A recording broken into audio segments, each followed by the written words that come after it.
मेरे को लगता है कि जेजेपी दिखावे के रूप में इन्होंने अलग की है और अलग करने का सबसे बड़ा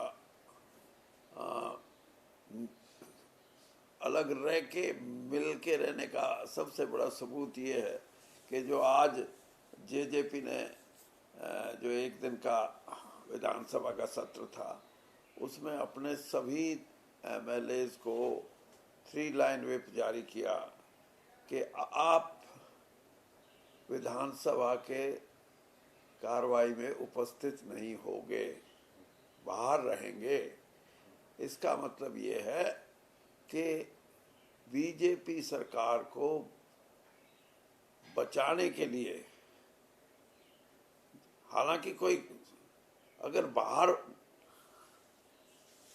अलायंस पार्टनर को बाहर निकाल दे, कोई उसका मंत्रिमंडल में कोई स्थान ना हो, मुख्यमंत्री का कहीं जिक्र ना हो, और फिर ये कहें कि आप सदन में 10 के 10 एमएलए बाहर रहेंगे, इसका सीधा मतलब ये है कि भारतीय जनता पार्टी और जेजेपी का जो पर्दे के पीछे का गठबंधन है वो आज भी है।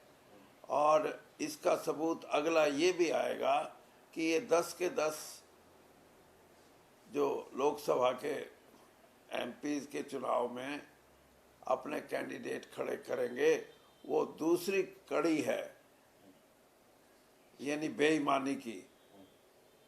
पहले तो एक ही बेईमान था कि ये गाली देते थे जमुना पार करेंगे बीजेपी को, और जिस तरह इनका व्यवहार रहा 4 साढ़े 4 साल उन्हीं की गोद में जाके बैठ गए। आज इनका अगला 6 महीने का कार्यक्रम ये है कि सरकार से बाहर तो हैं, लेकिन सरकार को हम अंदर से समर्थन देंगे कि सरकार किसी कारण से टूटे ना।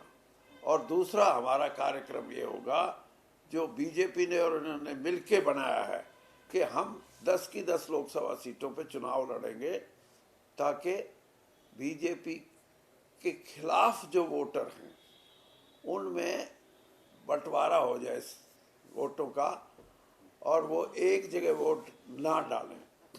और मैं यही बात कहता था, आपने पिछले बहुत दिनों से मैं ये बात कह रहा था कि इनसे गठबंधन खत्म करो, नहीं किया। और जब किया भी है तो मिलके ये तय हुआ है कि आप हमारी सरकार को छेड़ोगे नहीं। और ये भी हो सकता है कि उनको ये भी कहा हो भाई तुम्हारे 4.5 साल में काफ़ी कुछ तुम्हारी जो कार्यशैली का रिकॉर्ड है हमारे पास, और ये भी कि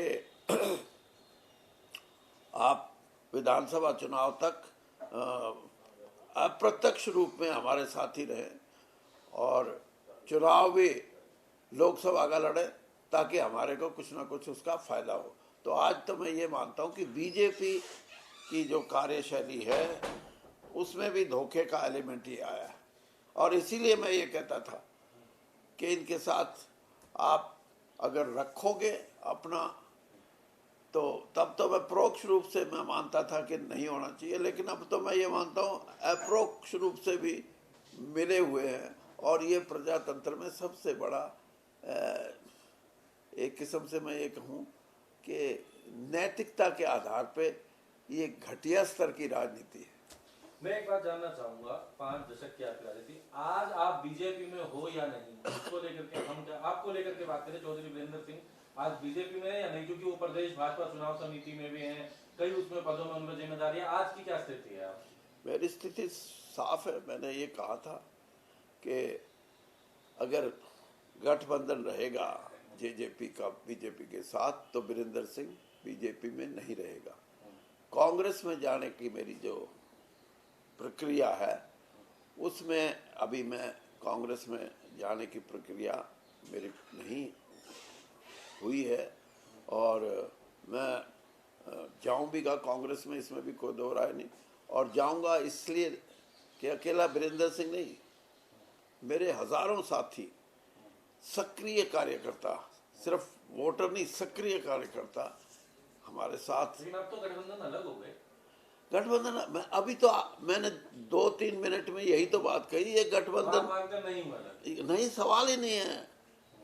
आप 3 लाइन व्हिप का अगर इसको कोई इसका पूरा आंकलन करे तो मुझे वजह बता दो, कारण बताओ कि आप एब्सेंट क्यों रहोगे। फिर मनोहर लाल जो मुख्यमंत्री थे, अब उनकी जगह नायब सैनी मुख्यमंत्री हैं, किस तरीके से देखते हैं? क्या इसका फायदा होगा, घाटा होगा, सही हुआ, गलत हुआ, क्या कहेंगे? देखिए, किसी भी प्रजातंत्र में सरकार को एक एंटी इनकम्बेंसी फैक्टर है जो कई बार बहुत घातक हो जाता है। तो मुझे लगता है कि एंटी इनकम्बेंसी फैक्टर और कई कारण जो अलायंस में के पार्टनर ने भी इनके लिए पैदा किए, ये सारी चीज़ें मिल मिला के एंटी इनकम्बेंसी फैक्टर को कम करने के लिए, मिटा नहीं सकते, कम करने के लिए ये एक निर्णय लिया गया।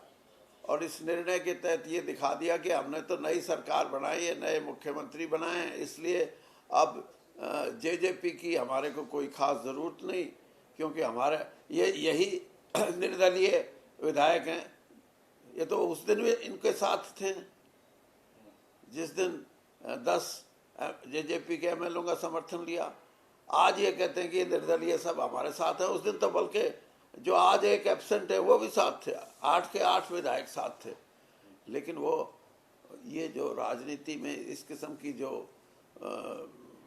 गणित और अंकों का गणित जो होता है, इसमें कहीं ना कहीं बीजेपी ने अपने ही कार्य को गलत साबित कर दिया।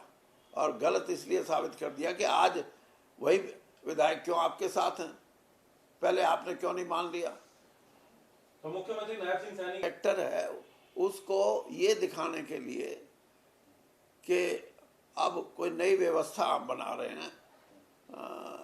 मुझे नहीं लगता ये इलेक्शन से 2 महीने पहले कोई आदमी इतना बड़ा फेर बदल करके ये चाहे कि जो उनके जो बदनामी के जो कारण हैं उनको मिटा दिया।